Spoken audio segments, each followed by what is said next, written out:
In the most explosive courtroom confrontation ever caught on camera, HOA President Karen Matthews thought she could intimidate America's toughest judge. She was dead wrong. What you're about to witness isn't just a meltdown.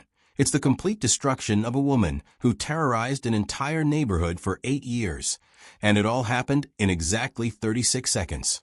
But here's what nobody knew until that moment. Karen wasn't just a power-hungry HOA president.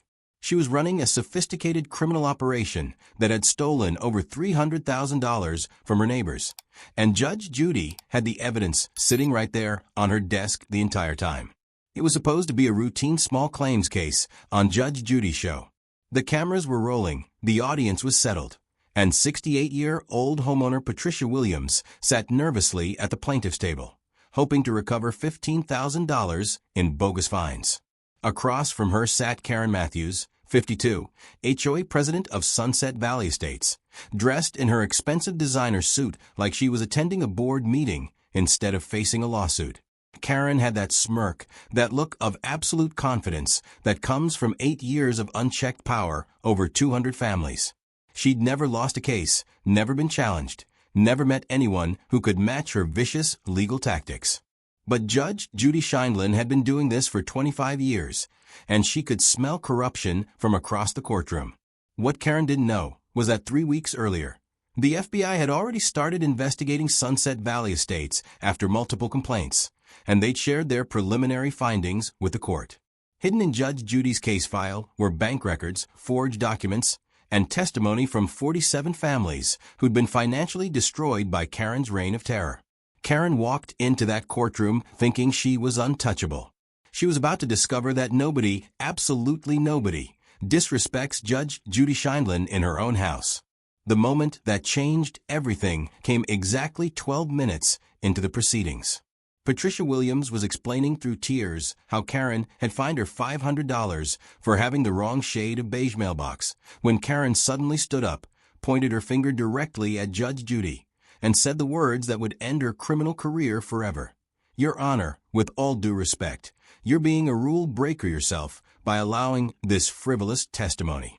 The courtroom went dead silent. The bailiff's hand moved to his handcuffs. Judge Judy's eyes turned to ice.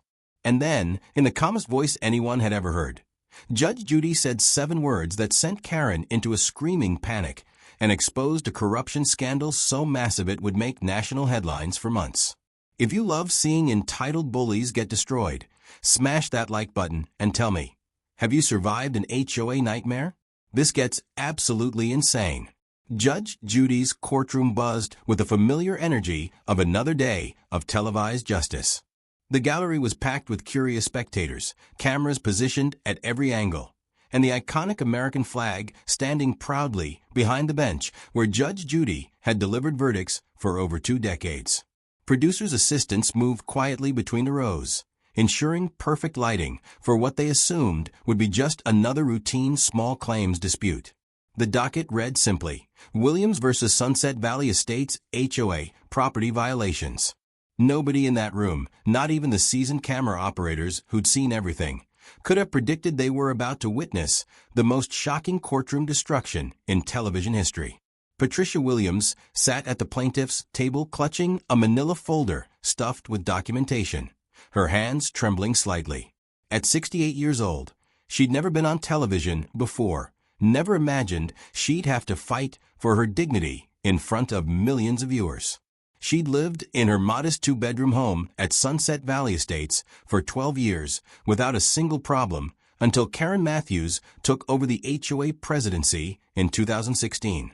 What started as minor rule clarifications quickly escalated into a campaign of systematic harassment that had already cost Patricia over $15,000 in fines, legal fees, and forced corrections to her property.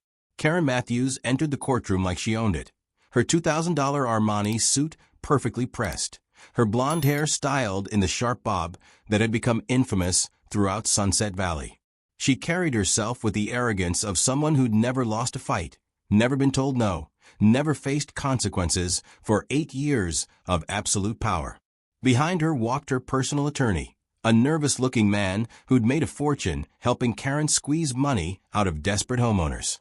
Karen's eyes swept the courtroom with contempt, taking in the cameras like they were her personal publicity team rather than witnesses to what was about to become her complete downfall. The horror stories from Sunset Valley Estates read like a dystopian nightmare. Karen had implemented 247 separate rules, governing everything from the exact height of grass blades to the approved colors for garden hoses. She'd fined the Johnson family $1,200 for having a child's bicycle visible from the street for more than 4 hours. The elderly Petersons were charged $800 for hanging their American flag at the wrong angle. Maria Santos received a $2,000 fine for planting roses that were deemed aggressively red and didn't match the community's subdued aesthetic. But Karen's cruelty went beyond money. She'd filed police reports against families who questioned her authority, called Child Protective Services on parents whose kids played too loudly, and even tried to have disabled veteran service dogs banned as nuisance animals. As Patricia began her testimony, her voice cracked with 8 years of suppressed pain. She described the 3 a.m. phone calls warning her about violations, the certified letters arriving daily, the way Karen would park outside her house taking photographs like some kind of surveillance operative. Patricia's crime? She'd painted her mailbox, an unauthorized shade of beige that was apparently 2 degrees too yellow according to Karen's personal color chart. The fine started at $500, but doubled every week. Patricia refused to repaint it, eventually reaching $8,000 before Patricia finally surrendered and hired Karen's recommended contractor at triple the normal rate. Judge Judy listened intently, her famous poker face revealing nothing, but those who knew her could see the storm building behind her eyes. She'd handled thousands of HOA cases, dealt with petty tyrants and small-minded bullies. But Karen Matthews represented something far more sinister. This wasn't just neighborhood politics gone wrong. This was organized criminal activity disguised as community management, and Judge Judy was about to expose every ugly detail. Judge Judy leaned back in her chair, her eyes scanning the documentation spread across her bench. The numbers didn't add up, and after 25 years on the bench, she could smell financial fraud like a bloodhound. She looked up at Karen with that penetrating stare that had made hardened criminals confess on national television. Ms. Matthews, I'm looking at these violation notices, and I have to ask, $500 for a mailbox color? $800 for flag positioning? These aren't fines, they're extortion. Her voice carried that familiar edge that regular viewers knew meant someone was about to get destroyed. Karen Matthews shifted in her chair, but instead of showing the deference any reasonable person would display in Judge Judy's courtroom, she lifted her chin with the arrogance of someone who'd been unchallenged for too long. Your Honor, with all due respect, you don't understand HOA governance. These fines are established by our board according to state regulations. We have a fiduciary duty to maintain property values. She spoke like she was lecturing a child, completely oblivious to the fact that she was about to poke a sleeping lion. Judge Judy's eyebrows shot up so fast they nearly disappeared into her hairline. The courtroom went dead silent. Even the camera operators stopped adjusting their equipment. Excuse me. Judge Judy's voice dropped to that deadly whisper that every frequent viewer knew meant absolute destruction was coming. Are you telling me how to run my courtroom? Are you seriously sitting in MY House in front of MY bench, explaining law to me? But Karen was too drunk on her own power to recognize the warning signs. She stood up without permission, crossed her arms, and lifted her chin even higher. Your Honor, these rules exist for a reason. Some people just don't respect authority, and that's why we have enforcement mechanisms. Mrs. Williams signed a contract when she bought her home, agreeing to abide by our community standards. The audacity was breathtaking. Here was a woman facing a lawsuit for harassment and theft, lecturing one of America's most respected judges about authority and contracts. Judge Judy slowly leaned forward, her hands clasped in front of her, her voice taking on that razor-sharp tone that had made her a legend. Like you're not respecting mine right now? Did I give you permission to stand? Did I ask for a legal lecture? Sit down. But Karen was too far gone. too intoxicated by 8 years of absolute power over 200 families to recognize that she was about to cross a line from which there would be no return. And then she said it. The words that would haunt her for the rest of her life. Karen looked Judge Judy directly in the eyes and declared, "Your Honor, you're being a rule breaker yourself by not following proper procedure. You're supposed to allow defendants to present their full legal argument without interruption." The gasp from the audience was audible even over the air conditioning. Patricia Williams' mouth fell open, so wide she looked like she was catching flies. The bailiff, a 20-year veteran who'd seen everything, tensed his shoulders and moved his hand closer to his belt. Judge Judy's famous poker face transformed into something that could have frozen hell itself. The silence that followed Karen's insult stretched for what felt like an eternity. Judge Judy sat perfectly still, staring at Karen with the kind of look that had made hardened criminals break down and confess. Then, slowly, deliberately, she reached for a thick manila folder that had been sitting at the corner of her bench throughout the entire proceedings. Karen's attorney grabbed her arm, trying to pull her back down to her seat, whispering urgently in her ear. But it was too late. Karen had awakened a force of nature, and Judge Judy was about to unleash 8 years of accumulated evidence that would destroy not just Karen's case, but her entire criminal enterprise. "Since we're talking about rule-breaking, Karen," Judge Judy said, her voice so calm it was terrifying, "let's discuss some rules that actually matter. Federal rules, banking rules, tax rules." She opened the folder with deliberate precision, the sound of papers rustling amplified by the courtroom's perfect acoustics. This folder contains documentation provided by the FBI's Financial Crimes Unit, which has been investigating Sunset Valley estates for the past 6 months. Karen's face went from smug confidence to pale terror in the space of a heartbeat. Judge Judy lifted the first document, holding it up for the cameras to see. Bank records showing $127,000 in HOA funds transferred directly to your personal checking account between 2019 and 2023. Funds that were supposed to go toward community maintenance, landscaping, and security. She set that page down and picked up another. Invoices from Martinez Construction showing you collected $89,000 from homeowners for mandatory roof repairs that were never performed. The same invoices that show Martinez Construction paying you a 40% kickback for every contract you force families to sign. Karen tried to speak, her mouth opening and closing like a fish out of water, but Judge Judy wasn't finished. "Oh, but it gets better. Here's my personal favorite." She held up a stack of violation notices. 47 separate violation notices written against families who questioned your authority or requested financial transparency. Families who suddenly discovered their mailboxes were the wrong color, their lawns were too green, their children's toys were visible from the street. Funny how these violations only appeared after people asked to see the HOA books, isn't it? The most damning evidence came next. Judge Judy pulled out a series of bank statements and salary authorizations. And let's not forget how you voted yourself salary increases totaling $67,000 over 4 years. Salary increases that required board approval, except you were the only board member voting, because you systematically forced out anyone who disagreed with you through harassment, lawsuits, and intimidation. "You want to talk about rule-breaking, Karen?" Judge Judy's voice rose for the first time, filling every corner of the courtroom with righteous fury. "Let's talk about embezzlement. Let's talk about fraud. Let's talk about racketeering. Let's talk about how you've been stealing from your neighbors for years while hiding behind a community association that you perverted into your personal ATM machine." The audience was completely silent, hanging on every word as America's toughest judge systematically dismantled 8 years of criminal activity.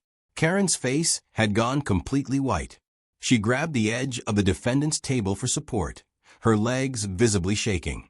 That's not, you can't, this is taken out of context." She stammered, but her voice was barely above a whisper. Judge Judy leaned back in her chair, her expression shifting from fury to cold satisfaction. "Oh, but I can, Karen. And I already have. 20 minutes ago, while you were busy lecturing me about authority and rule-breaking, federal marshals served search warrants at your home your office, and 3 separate bank accounts. The only rule breaker in this courtroom is you, and you're about to learn exactly what that means in the real world. Judge Judy closed the FBI folder and looked directly at Karen with a cold stare of absolute finality. She raised her right hand in a subtle signal that the bailiff recognized immediately. "Karen," she said, her voice carrying the weight of ultimate authority, "you came into my courtroom and called me a rule breaker. You stood in front of these cameras, in front of this audience, and had the unmitigated audacity to lecture me about following proper procedure." Karen's attorney was frantically whispering in her ear, trying to get her to sit down, but Karen stood frozen like a deer in headlights, finally beginning to understand that something terrible was happening. "Exactly 36 seconds ago, when you pointed your finger at me and called me a rule breaker, you sealed your fate," Judge Judy continued, her words measured and deliberate. "Because in those 36 seconds, federal agents finished executing search warrants based on evidence I've had sitting on this bench since before you walked into my courtroom." Karen's face went from white to green as the full horror of her situation crashed over her like a tsunami. She started backing away from the podium, shaking her head in disbelief, finally realizing that this wasn't just a civil lawsuit anymore. "Your Honor, please, I didn't mean to disrespect you. I was just trying to defend my position. You have to understand, I was protecting my community," Karen stammered, her voice rising to a panic-stricken pitch as she continued backing toward the gallery. Her perfectly styled hair was coming undone, her expensive makeup smearing as sweat beaded on her forehead. For the first time in 8 years, Karen Matthews was truly afraid, and everyone in that courtroom could smell her terror. Judge Judy's response was swift and merciless.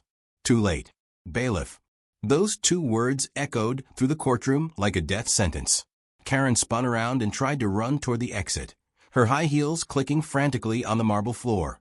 But Bailiff Petrie Hawkinsburg moved with the swift precision of someone who'd done this 1,000 times. Karen made it exactly 4 steps before strong hands grabbed her shoulders and spun her around. "This is illegal. You can't do this to me. I have rights. I demand to speak to my attorney." Karen's screams filled the courtroom as the handcuffs clicked into place with that satisfying metallic sound that meant justice was finally being served. She thrashed against the restraints like a wild animal, her composed facade completely shattered, revealing the desperate criminal she'd always been underneath the designer suits and fake community leadership. The audience erupted in applause that started as scattered claps, but quickly grew into a thunderous ovation. Patricia Williams was openly crying tears of relief and vindication. Other victims in the gallery were standing, cheering, some wiping tears from their eyes as they watched 8 years of terror finally come to an end. The cameras captured every second of Karen's meltdown, every desperate scream, every moment of her complete destruction. Judge Judy stood up from her bench, looked down at the still struggling Karen, and delivered her final verdict with the calm authority that had made her a legend. "The only thing illegal here, Karen, is what you've been doing to innocent families for 8 years. Court dismissed, and Karen Matthews, your reign of terror is officially over. If you're loving this instant karma, smash that subscribe button, because we're just getting started. Drop if Karen got exactly what she deserved." As Karen was led away in handcuffs, still screaming about her rights and threatening lawsuits that would never come, Judge Judy delivered her final words with the satisfaction of someone who just cleaned up 8 years of injustice. Court adjourned, and Karen Matthews, your HOA reign of terror is officially over. The standing ovation that followed wasn't just applause. It was the sound of a community finally exhaling after holding its breath for nearly a decade. Patricia Williams collapsed into her chair, sobbing tears of relief that mixed joy with years of suppressed trauma, while her daughter rushed from the gallery to embrace her. But Patricia's story was just the tip of the iceberg. Within hours of the show airing, Judge Judy's producers were flooded with calls from Sunset Valley Estates residents who'd been too afraid to speak out before. The Martinez family had lost their dream home after Karen manufactured $23,000 in violations when they questioned a suspicious landscaping contract. Maria Martinez, a nurse working double shifts to support her 3 children, had been forced to sell the house where her kids had taken their first steps, because she couldn't afford Karen's escalating fines for having a children's swing set that was apparently 3 inches too close to the property line. Elderly Mr. Johnson, 78 years old and a Korean War veteran, had been fined $500 for planting sunflowers in his own garden because they weren't on Karen's approved plant list. When he challenged a fine at a board meeting, Karen retaliated by citing him for 17 additional violations, including having his American flag displayed at the wrong angle and owning garden tools that were improperly stored in his own garage. The stress had put him in the hospital twice, and he'd spent his entire retirement savings trying to fight Karen's endless legal harassment. Single mother Sarah Henderson had endured months of psychological warfare after Karen decided her 7-year-old son's toys were a neighborhood eyesore. Every bicycle, every soccer ball, every piece of playground equipment became a violation. Karen had called the police claiming Sarah's children were creating noise disturbances when they played in their own backyard on weekends. The harassment became so intense that Sarah's son started having nightmares about the mean lady who wanted to take their house away. The phone calls to Judge Judy's show became more heartbreaking with each story. One woman called crying, saying, "Judge Judy gave us hope when we had none left. Karen destroyed our neighborhood and turned neighbors into enemies, but Judge Judy saved it." A father of 3 called to say, "My kids watched this and finally understood that bullies don't always win. Sometimes good people fight back and win." Another victim said, "We felt so alone for so long. Everyone was afraid to speak up because Karen would target your family next. But Judge Judy showed us we weren't crazy, we weren't troublemakers, we were victims."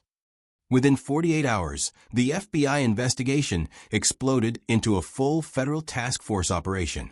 Agents discovered Karen had been running similar schemes in 2 other HOA communities under different management companies she secretly owned. More than 200 families across 3 states had been systematically robbed by Karen's operation, with total damages exceeding $1.2 million. Her $800,000 house, purchased with stolen HOA funds, went up for sale with a federal seizure notice taped to the front door. Karen's personal attorney, who'd helped her harass families for years, was arrested on conspiracy charges. The ripple effects of Judge Judy's courtroom justice had become a federal racketeering case that would put Karen behind bars for decades. 6 months after that explosive courtroom confrontation, Karen Matthews stood in an orange jumpsuit before a federal judge who sentenced her to 8 years in federal prison and ordered $1.2 million in restitution to her victims. The woman who'd once terrorized 200 families with impunity broke down completely when she realized that all her stolen money, her house, her cars, and even her jewelry would be sold to compensate the people she destroyed. Federal prosecutors revealed that Karen's operation had been even more extensive than anyone imagined, involving shell companies, tax evasion, and money laundering across multiple states. She wouldn't just lose her freedom, she'd lose everything she'd ever stolen and more. Patricia Williams not only won her original case, but received $87,000 in damages when the court discovered that Karen had been specifically targeting elderly residents who were less likely to fight back. But Patricia's greatest victory wasn't financial. The community voted her in as the new HOA president, and her first official act was to burn every single one of Karen's 247 ridiculous rules in a neighborhood bonfire that became a celebration of freedom. Families who'd been living in fear for years suddenly found themselves in a community where children could ride bikes, gardens could bloom with whatever flowers residents chose, and neighbors helped each other instead of reporting violations. Judge Judy's impact extended far beyond that single courtroom moment. In a follow-up interview that went viral with over 50 million views, she delivered words that became a rallying cry for communities fighting HOA corruption everywhere. Some people think power means controlling others, intimidating them, making them live in fear. But real power means protecting those who can't protect themselves. She leaned forward in her chair with that familiar intensity and continued, "Karen Matthews learned something that every bully needs to understand. There's always someone higher up the food chain. And, in America, that someone is the law." The transformation of Sunset Valley Estates became a model for HOA reform nationwide. Where Karen's violation notices once covered the community bulletin boards like legal threats, colorful announcements about block parties, community gardens, and volunteer opportunities now filled the space. The Martinez family moved back into their dream home after the court ordered it returned to them with all legal fees paid. Mr. Johnson, now 82, planted his unapproved sunflowers with tears streaming down his face while neighborhood children helped him water them. Sarah Henderson's kids played freely in their front yard for the first time in years, their laughter echoing through streets that had been silent under Karen's reign of terror. The community established an annual Judge Judy Day celebration every September, complete with a festival in the park where Karen once prowled with her camera, looking for violations to exploit. A framed photo of Judge Judy delivering her verdict hangs in the new community center, donated by grateful residents who credit her with saving not just their money, but their sanity and sense of justice. Children who'd grown up afraid to play outside now run freely through neighborhoods where neighbors wave instead of glare, where differences are celebrated instead of fined, and where the word violation has been replaced with welcome. The ripple effects continue spreading across America as other HOA victims watch Karen's destruction and find the courage to fight back against their own neighborhood tyrants. Federal investigators now have protocols specifically designed to detect HOA corruption, inspired directly by the evidence Judge Judy revealed in that famous courtroom takedown. Karen Matthews thought she was untouchable, surrounded by legal protections and intimidated victims. But she learned that in America, justice isn't just an ideal, it's a promise. And Judge Judy keeps her promises. If this story of justice restored your faith in the system, smash that like button and subscribe for more stories where good guys actually win. Tell us, what's the worst HOA nightmare you've survived? Share this with anyone fighting their own HOA Karen. Justice is possible when we stand together.